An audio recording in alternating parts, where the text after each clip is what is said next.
ये सब क्या है भाई?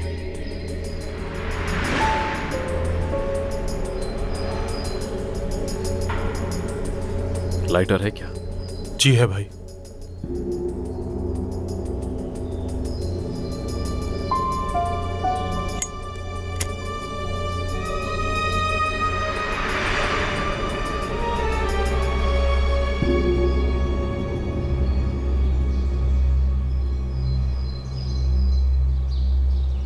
भाई हम लोग कितने ऊपर हैं?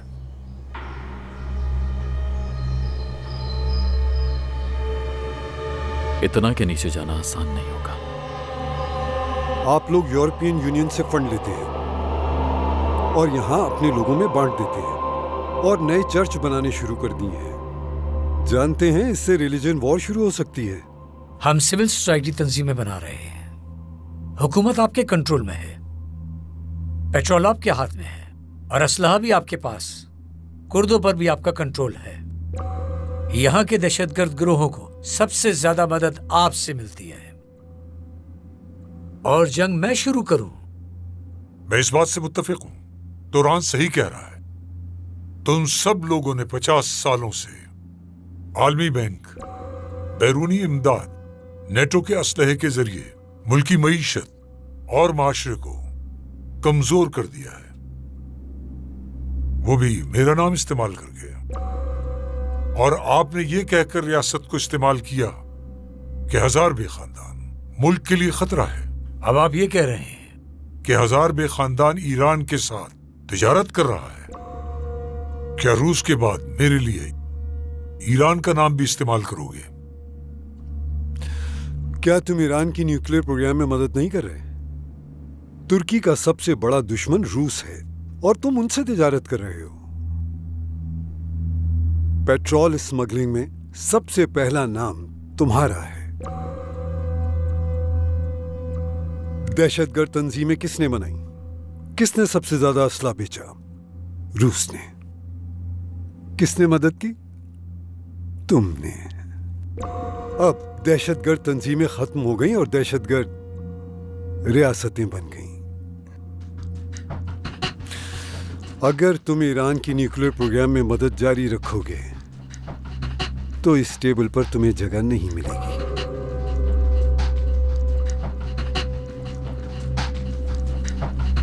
छोड़ें सब मुआशरे को अपनी रियासत बनाने की इजाजत दीजिए। इसी में ही हम सबकी भलाई है और हम सब अपना बिजनेस कर सकेंगे। हम में से किसी की कुर्दिश टेलीकॉम होगी और किसी की कुर्दिश इंडस्ट्री होगी और कुर्दिश ऑयल भी हम में से किसी एक का हो सकता है।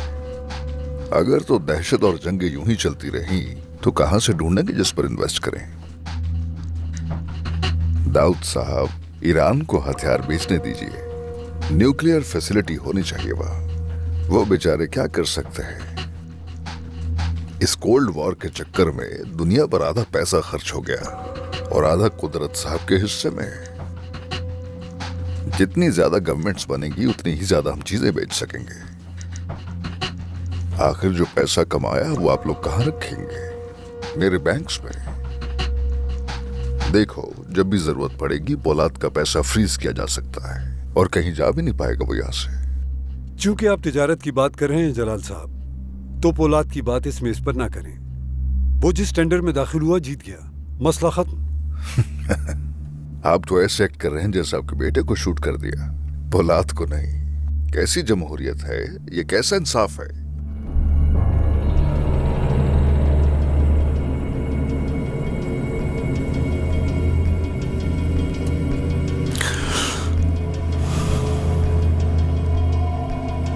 भाई इन लोगों ने यहाँ पे लिफ्ट कैसे बनाई होगी? इन सब की अपनी कंस्ट्रक्शन कंपनीज हैं, ये बना सकते हैं। क्या करेंगे भाई? फिलहाल कुछ नहीं कर सकते, लेकिन अब हमें जगह मालूम है। अभी के लिए ये भी काफी है। लेकिन भाई ये लोग इसे इस्तेमाल कैसे करते हैं और ये चलता कैसे है? अगर हम जानते तो हम भी नीचे होते।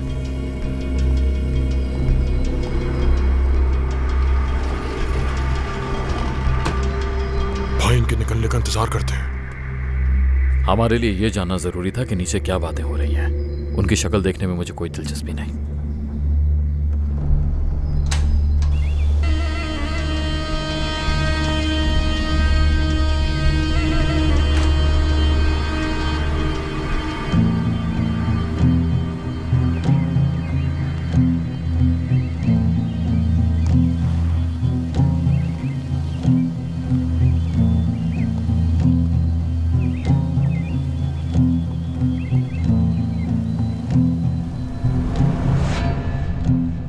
मैं ताकत के साथ हूं। अगर वाकई ऐसा है तो फिर इस कमरे से बाहर दूसरी ताकत बनाने की कोशिश मत करें, क्योंकि वो शख्स पोलाद अलमदार एक टाइम बम की तरह है जो कभी भी हमारे दरमियान फट सकता है।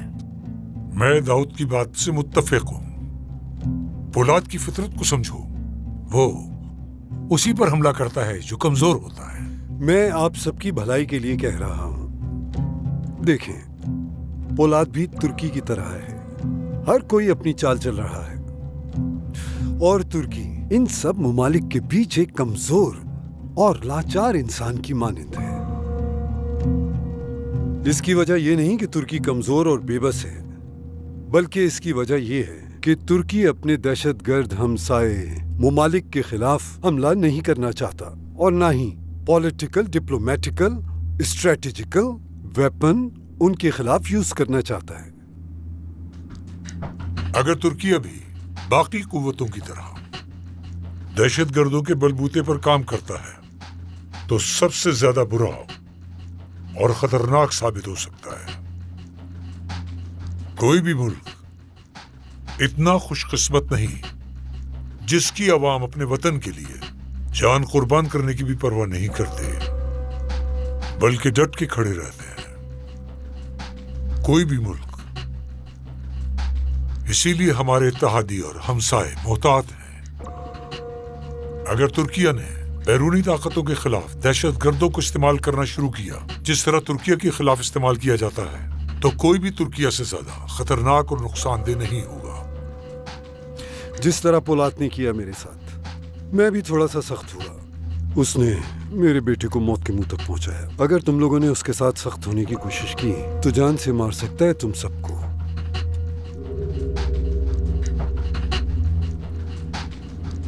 ये एक हकीकत है। सारे तुर्कों को, यहां तक के पोलाद अलमदार को भी, उन्हें सिर्फ एक ही जगह हरा सकते हैं, और वो जगह मैदानी जंग नहीं, बल्कि टेबल पे मुज़ाकरात करके। इसी वजह से हम सब ने किसी न किसी मुल्क का सहारा लिया हुआ है। वो किसी का सहारा नहीं ले सकता। इसी वजह से हम उसे मेज पर हरा सकते हैं। तो दाऊद साहब, अगर ईरान के बिजनेस का अब हम हिस्सा बन जाए तो क्या पोलाद अलमदार का सामना करना पड़ेगा? मेरे रेड पॉइंट वाज़ेह हैं जलाल साहब। ईरान से दोस्ती करने वाला हर शख्स मेरा दुश्मन है, और ये मेरे इख्तियार में है अब कि दुश्मन को कैसे खत्म करूं। हम तो ईरान के साथ दवाओं के अलावा कोई तिजारत नहीं करते। अगर मैं इसे गलत साबित करूं तब? तुम्हारी फैक्ट्रियां वहां क्या करती हैं? कुदरत साहब की कंस्ट्रक्शन कंपनियां किस तरह वहां यूरेनियम ले जाती हैं? जलाल साहब उन्हें यूरेनियम निकालने में कौन सी टेक्नोलॉजी फराहम करते हैं? क्या मैं साबित करूं अब? साबित कर दो, लेकिन इसके बाद सिर्फ पोलाद यहां बैठेगा।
नीचे जा सकते थे।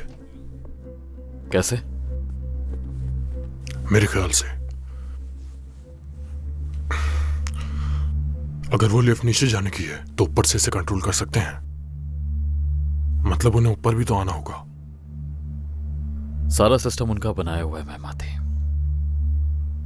वो नीचे 7 मंजिलों तक लिफ्ट लेकर गए हैं। अगर हम नीचे चले भी गए तो क्या वापस ऊपर आ सकेंगे?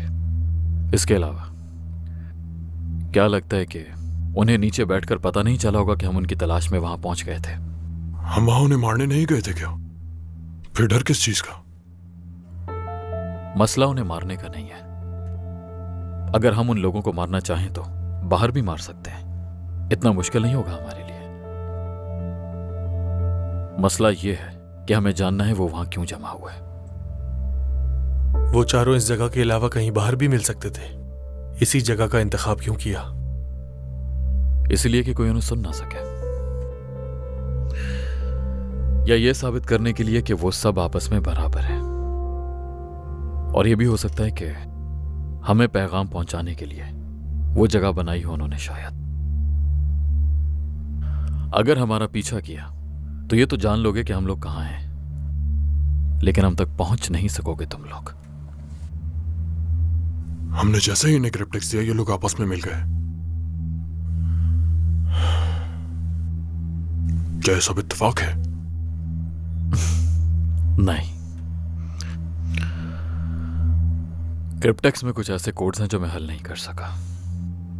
कुछ जुमले जिनके मायने वाजे नहीं, कुछ नाम और कुछ आदादो शुमार। मुझे लगा था तातार वो लोग कारहान खानदान के पुराने ताल्लुकात के बारे में नहीं जानते होंगे। अब समझ आ रहा है, वो उन मालूमात को उन 3 खानदानों को ब्लैकमेल करने के लिए इस्तेमाल करेंगे। इस मीटिंग के नतीजे में कोई बड़ा वाकया हो सकता है। हमें उन कोड्स को हल करना होगा। भाई मुझे समझ नहीं आ रहा आप लोग क्या बातें कर रहे हैं। मगर जब आप लोग नहीं थे तो अल्पर नाम का आदमी आया था, आपका पूछ रहा था, कह रहा था कि अब्दुल साहब से राब्ता नहीं हो रहा, बहुत अहम बात करनी है। उसे कॉल करो अब्दुल भाई, क्या मसला है?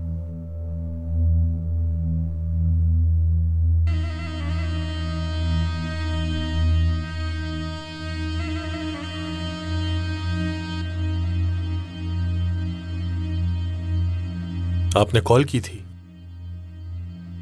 हम ऑफिस में हैं।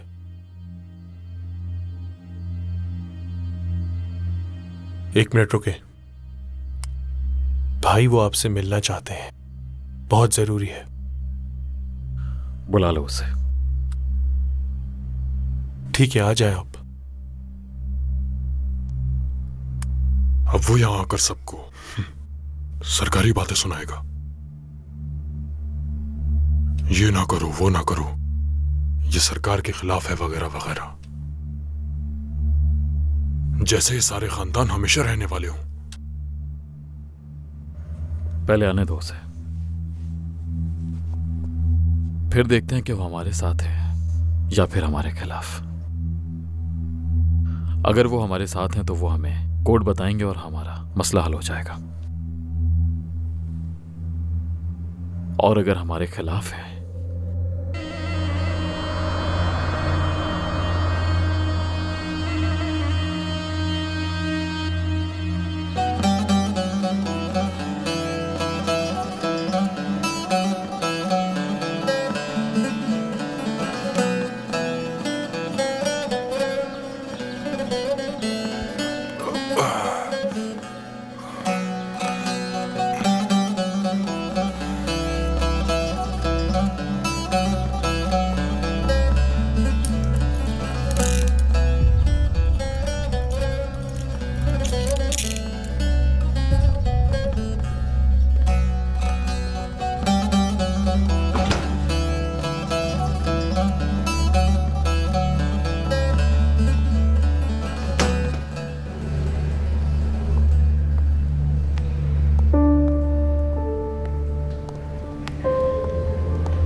भाई मैं बाहर बैठा हूँ।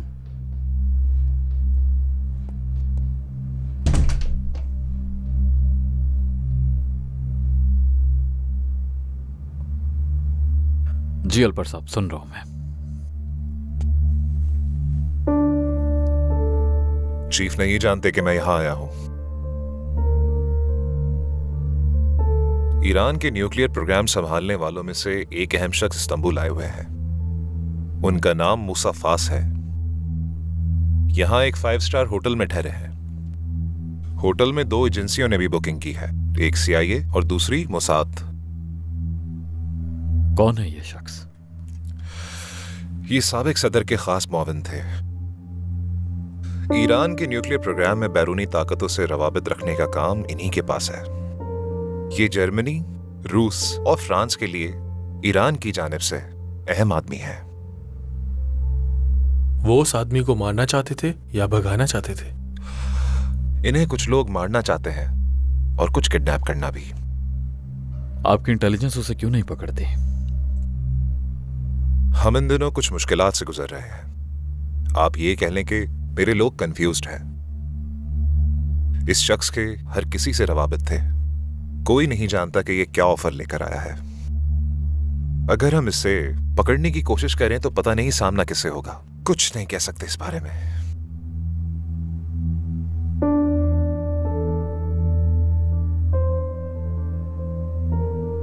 अगर CIA उसे उठा लेती है तो ईरान हमसे पूछेगा कि हमने इसकी इजाजत क्यों दी, और अगर तुम उठाते हो तो CIA बहुत शोर करेगा कि तुर्की ईरान के न्यूक्लियर प्रोग्राम में उनकी मदद कर रहा है। ऐसा ही है। अगर हमने फैसला करने में देर की तो ये इस्तांबुल से चला जाएगा।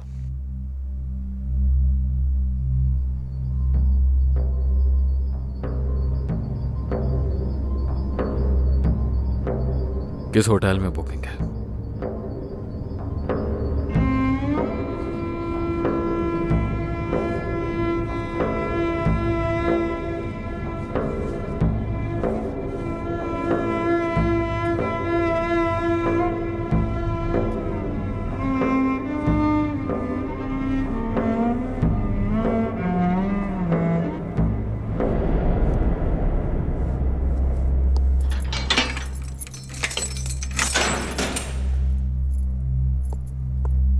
मिस्टर हाकान, बोलो। आपको दूसरे सेल में शिफ्ट कर रहे हैं। मगर क्यों? मुझे यही हुक्म दिया गया है। किसने कहा तुमसे? वार्डन ने। मुझे बात करनी है उनसे। आज छुट्टी पर हैं वो। कल बात कर लीजिएगा आप।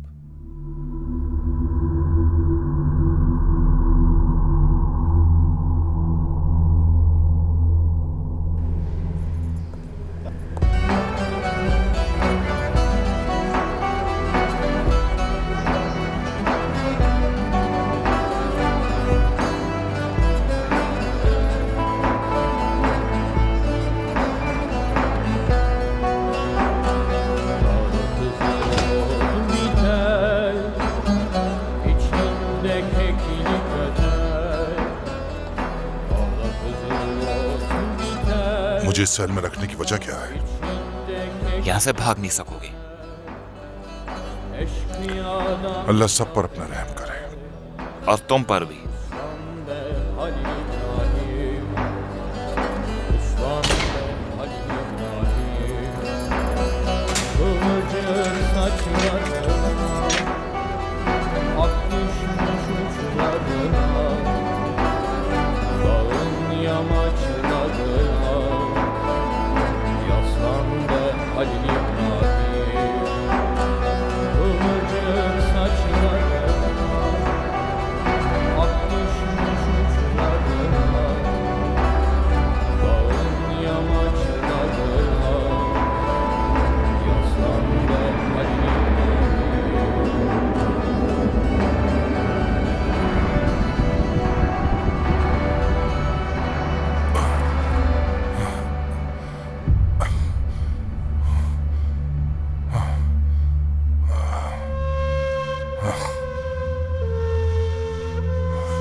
सुनो, खोलो दरवाजा।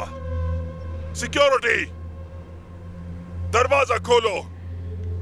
मैं यहां कैसे रहूंगा, कैसे रहूंगा? निकालो मुझे, निकालो।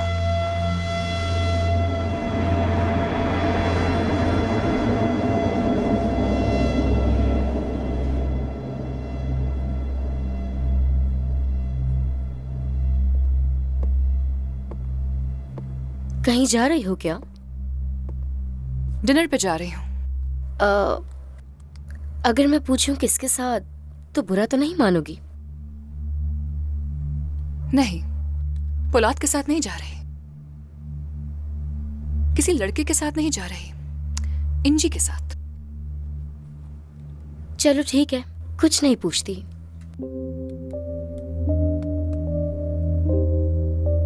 क्या देर हो जाएगी? हाँ बिल्कुल जूली थे, देर हो जाएगी। बात सुनो, मैं तुमसे अपने ताल्लुकात बेहतर करना चाहती हूँ। कोशिश मत करो, कोई फायदा नहीं।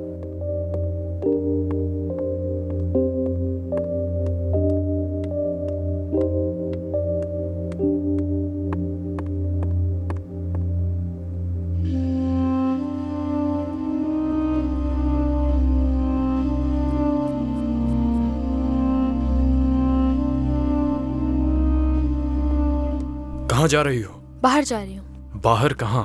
डिनर पर। किसके साथ? आहू के साथ है डिनर का माल। वापस कब तक आओगी? तुम्हें कुछ अंदाजा है कि तुम क्या कर रहे हो? मैंने पूछा कब आओगी? लेट आऊंगी मैं, लेट, बल्कि शायद वापस ही ना आऊं।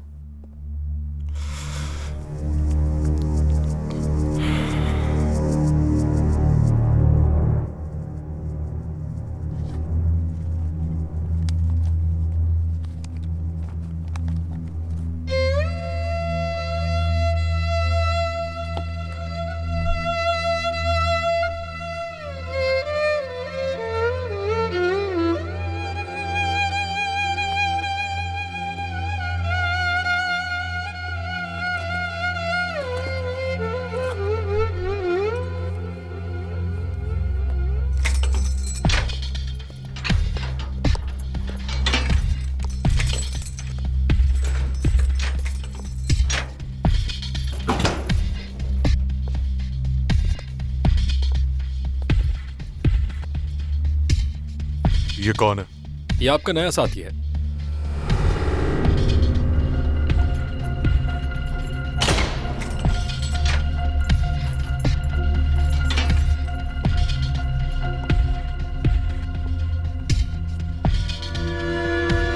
ये जगह मेरी है।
आखिर ईरान का इन 4 खानदानों से क्या ताल्लुक है?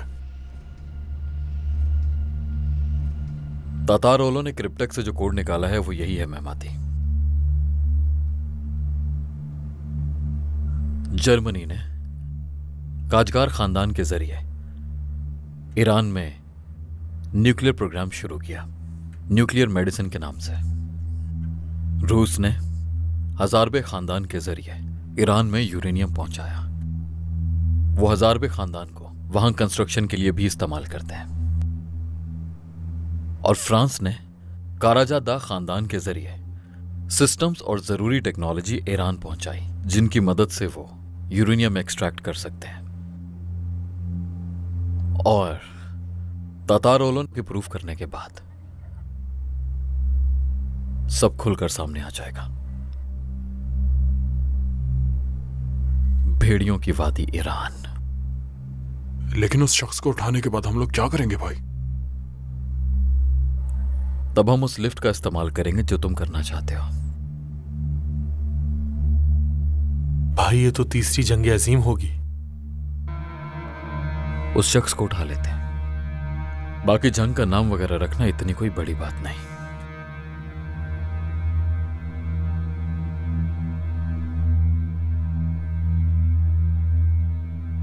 भाई मेरे पास भी एक प्लान है।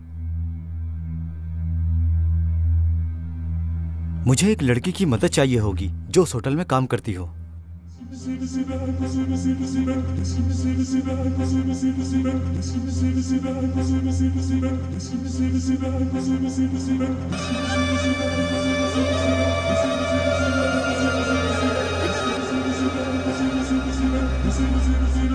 हम आपके शुक्रगुजार हैं कि आपने हमारे साथ काम करने की रजामंदी जाहिर की। आपकी हर रिक्वेस्ट पर गौर किया जाएगा। मैं अपने घर वालों से कब मिलूंगा? कल दोपहर की फ्लाइट से यहां से आप अमेरिका के लिए रवाना होंगे। जब आप खैरियत से अमेरिका पहुंच जाएंगे तो आपके घर वाले भी बहुत जल्द वहां भेज दिए जाएंगे। जब तक मुझे ये ना बताया जाए कि मैं अपने घर वालों से कब मिलूंगा, तब तक आपके लिए कोई काम नहीं करूंगा। ये यकीनी मालूमात तो आपको दाऊद साहब दे सकते हैं। कल की मुलाकात में आप खुद उनसे मालूम कर लीजिएगा। अगर अभी के लिए मेरे लायक कोई खिदमत हो तो बता दीजिए। कोई ख्वाहिश या जरूरत? कुछ नहीं, बहुत शुक्रिया। क्या मैं आपसे ये पूछ सकता हूं कि आपके डॉक्यूमेंट्स तैयार हैं या नहीं?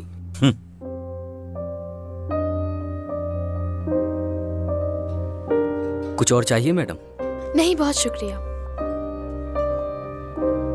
फवाद अपनी बीवी को तलाक दे रहा है, ये मैं नहीं जानती थी। और ना ही ये जानती थी कि वो तुमसे शादी करना चाहता है। पता नहीं, उस दिन जब तुम रूम से चली गई तो मुझे लगा तुम दोनों का शायद कोई प्लान है हमें अकेले छोड़ने का। नहीं आहू, ऐसा नहीं है बिल्कुल भी। मेरे और कमाल के दरमियान भी मसाइल चल रहे हैं। कैसे मसाइल? वही टिपिकल हस्बैंड और वाइफ के झगड़े। तो फिर तुम कैसे डील कर रही हो? छोड़ो, इस बारे में बात नहीं करना चाहती।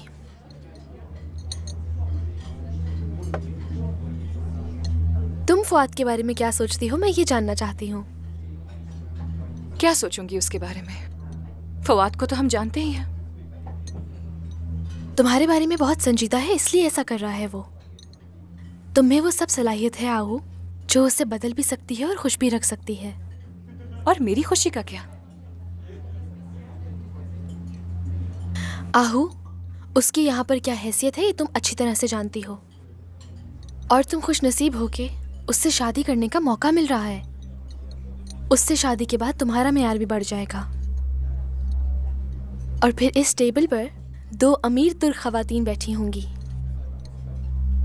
ये मौका हाथ से गंवाना नहीं चाहिए।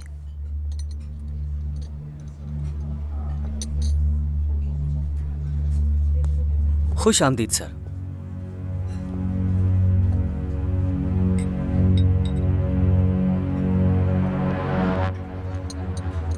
फवाद को तुमने यहाँ बुलाया है अंजी?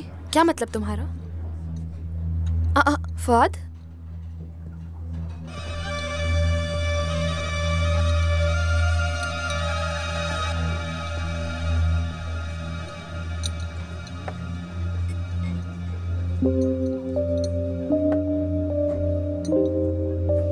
क्या 2 खूबसूरत खवातीन मुझे अपनी टेबल पर बैठने की इजाजत देंगी?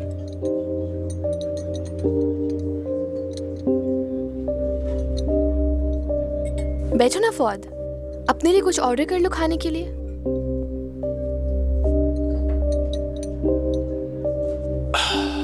कैसी हो तुम आहू? ठीक हूँ, तुम? ठीक हूँ। खुश आमदीद फवाद साहब। बहुत शुक्रिया। क्या तुम मेरे लिए कुछ ऑर्डर कर सकती हो आहू? मुझे क्या पता तुम क्या खाना पसंद करोगे फवाद। तुम नहीं जानती।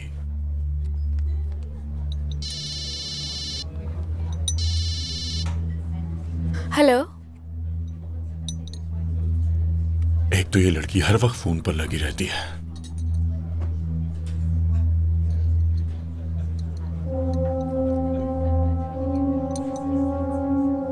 क्या हुआ अंजी? ठीक है, शुक्रिया। कुछ नहीं, लेकिन मुझे जाना होगा। क्या मैं भी साथ चलूं? नहीं शुक्रिया। आहू, आई एम सो सॉरी, लेकिन मुझे जाना होगा। मैं चलूं तुम्हारे साथ? मैं भी साथ चलता हूं तुम्हारे। इंजी, मुझे नहीं मालूम कि क्या बात है, लेकिन मैं उसे जरूर जानना चाहूं। ठीक है।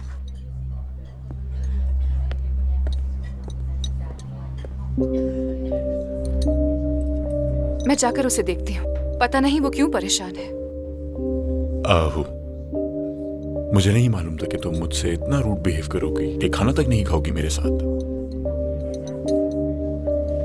मैं तो सिर्फ तुमसे शादी करना चाहता हूं।